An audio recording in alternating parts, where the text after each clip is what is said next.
കൂട്ടുകാരെ, എല്ലാവർക്കും പുതിയൊരു വീഡിയോയിലേക്ക് സ്വാഗതം. ക്രിസ്മസ് ഇനി എത്തിയല്ലേ.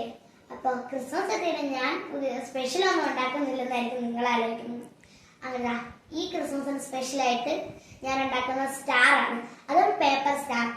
20 A4 സൈസ് പേപ്പേഴ്സ് വെച്ചിട്ടാണ് ഞാൻ ഈ സ്റ്റാർ ഉണ്ടാക്കുന്നത്. നിങ്ങൾക്ക് എല്ലാവർക്കും ഈസി ആയിട്ട് ഉണ്ടാക്കാനായിട്ട് പറ്റും. ഭയങ്കര എളുപ്പമാണ് ഈ ഒരു സ്റ്റാർ ഉണ്ടാക്കാനായിട്ട്. അപ്പോൾ നിങ്ങൾ എല്ലാവരും എൻ്റെ കൂടെ പോര്, ഞാൻ നിങ്ങളെങ്ങനെ സ്റ്റാർ ഉണ്ടാക്കണമെന്ന് പഠിപ്പിച്ചു തരാം. അപ്പോൾ നമുക്ക് സ്റ്റാർ ഉണ്ടാക്കാൻ തുടങ്ങാം. ആദ്യത്തെ സ്റ്റെപ്പായിട്ട് ഞാൻ ഓൾറെഡി 20 A4 സൈസ് പേപ്പേഴ്സ് മടക്കി വെച്ചിട്ടുണ്ടായിരുന്നല്ലോ. അതിനുശേഷം പിന്നെ ഒരു പേപ്പർ എടുക്കുക, ഒരു A4 സൈസ് പേപ്പർ എടുക്കുക. ശേഷം രണ്ട് സൈഡ് മടക്കുക. ഒരു സൈഡ് മടക്കിയതിനേലും കൂടുതൽ വലുതായിരിക്കണം അപ്പുറത്തെ സൈഡിലെ പേപ്പർ. അത് കഴിഞ്ഞിട്ട് അത് ഒട്ടിച്ചെടുക്കുക. നമ്മൾ ആ പേപ്പർ വലിയ പേപ്പർ സെറ്റിലേക്ക് ഒട്ടിച്ച് കൊടുക്കാം. അന്നേരം നമുക്ക് സൈഡിൽ കൊടുത്തേക്കുന്ന ഡിസൈൻ, ഞാനിപ്പോൾ ഒരു വി പോലത്തെ ഡിസൈനാണ് സൈഡിൽ കൊടുത്തേക്കണം. നിങ്ങൾക്ക് വി പോലത്തെ ഡിസൈൻ തന്നെ കൊടുക്കണമെന്ന് നിർബന്ധമൊന്നുമില്ല. നിങ്ങൾക്ക് ഇഷ്ടമുള്ള ഡിസൈൻ കൊടുക്കാം. ഈ സ്റ്റാറിൻ്റെ പകുതിയൊക്കെ പോലത്തെ ഡിസൈനൊക്കെ കൊടുക്കാം.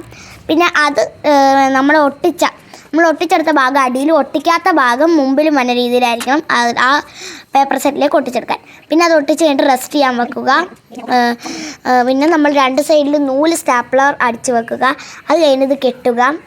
ഇത് കെട്ടിക്കഴിഞ്ഞ് കഴിയുമ്പോൾ സ്റ്റാറിൻ്റെ പരിപാടി തീർന്നു. ഇനി നിങ്ങൾക്ക് ഇത്രയും 20 പേപ്പേഴ്സ് വെച്ച് ചെയ്തിട്ട് പേപ്പർ തികഞ്ഞില്ല എന്നുണ്ടെങ്കിൽ നിങ്ങൾ സെയിം പ്രോസസ്സ് തന്നെ റിപ്പീറ്റ് ചെയ്ത് 2-3 പേപ്പറും കൂടെ വെച്ചിട്ട് റെഡിയാകും. അപ്പോൾ എല്ലാവർക്കും എൻ്റെ സ്റ്റാർ ഇഷ്ടപ്പെട്ടെങ്കിൽ ലൈക്ക് ചെയ്യുക. Happy Christmas. ബൈ.